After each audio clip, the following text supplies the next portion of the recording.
আল্লাহ তাআলা কি এমন কোনো ঘটনা ঘটাইছে ফেরেশতা দিয়া?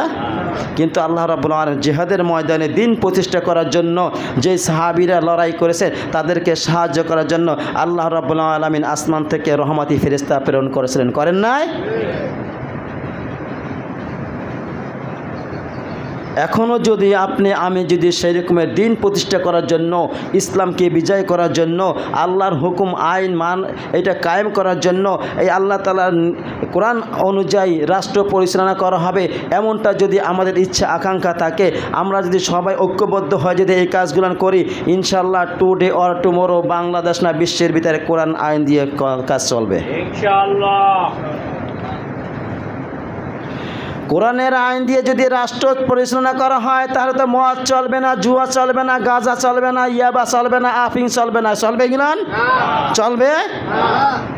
যদি কোরআনে বলা হয়েছে ওয়াসারিকি ওয়াসারিকাতু, যদি চোর চুরি করে তার যদি বিচার আচার করায় তার হাত দুটা কেটে দাও, তার এইরকমের দেখা দেখি যদি 2-4-5টার বিচার হয়তো চোর আর চোর থাকতো তো ফেরেশতারা অবলম্বন করত, ফেরেশতারা চরিত্র অবলম্বন করত।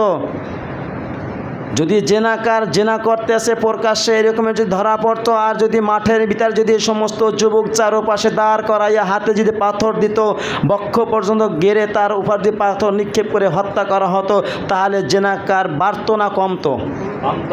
তাহলে কোরআন আইন দিয়ে যদি রাষ্ট্র পরিচালনা করা হতো তাহলে বাংলাদেশে আর এই রকমের শিশু ধর্ষণকারী আর পাওয়া যেত না, ঠিক না?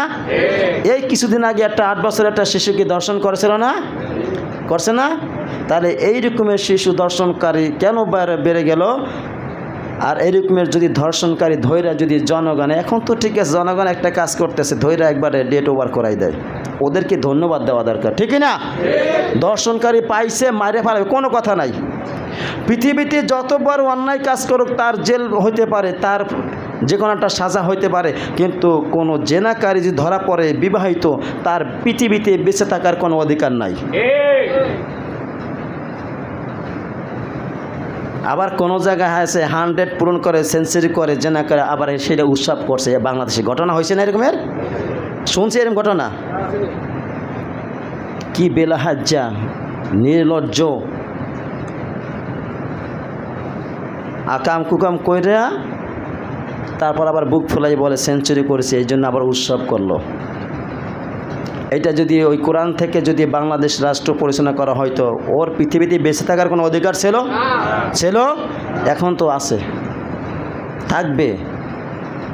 এই জন্য আল্লাহর কাছে চাই, আল্লাহ তুমি বাংলার জমিনে এমন একজন রাষ্ট্রনায়ক, এমন একজন তুমি সরকার গঠন করো যেই ব্যক্তি সরকারে বসে 4টা কর্মচারী প্রদান এইটা পরিচালনা করবে, কোরআন থেকে আইন রাষ্ট্র পরিচালনা করবে, যাকাত আদায় করবে, সালাত কায়েম করা হবে, ইয়ামুরুনা বিল মারুফ, সৎ কাজের আদেশ দেবে, অসৎ কাজ থেকে বিরত থাকবে। এই 4টা কাজ যদি করা হয় বাংলাদেশ আবার সেই সোনালী যুগের মতন পরিণত হয়ে যাবে। এই জন্য শুধু আমরা খুঁজি যে কম ইবাদত কইরা, কম কষ্ট কইরা বেশি ইবাদতের নেকি পাবো, সেইটা আমরা খুঁজে বেড়াই, ঠিক না? আমরা সবাই জানি খাবারের পরে যে একটু মিষ্টি খাওয়া সেটা সুন্নাত, আবার যে জিহাদের ময়দানে দাওয়াত দিতে যাইয়া মায়ের খাওয়া এটাও একটা সুন্নাত। দুইটা কি একরকমের হইল? হ্যাঁ, কিন্তু খাবারের পরে যে সুন্নাত আদায় করা এটা সবাই কম বেশি সবাই চায়, একবার 100-100 চায়। কিন্তু যখন কোনো দিন পরিচালনা করার জন্য, দিন কায়েম করার জন্য মানুষের কাছে দাওয়াত দিতে যাবে, মানুষের কাছে যখন বলবে ভাই বেনামাজিকে দাওয়াত দেবেন, ভাই নামাজ পড়তে আসুন, সে যখন একটা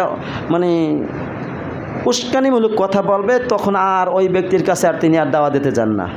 তাহলে এইরকমই দাওয়াত দেওয়া হয়। তাই নবীজি ওই যে একবার মায়ের খাইছেন, তায়েফের ময়দানে যে মায়ের খাইছেন, এরপরে আর দাওয়াত দেওয়ার কোনো কথা ছিল না, কারণ মায়ের খাইলে তো আর দাওয়াত দেওয়ার দরকার নাই।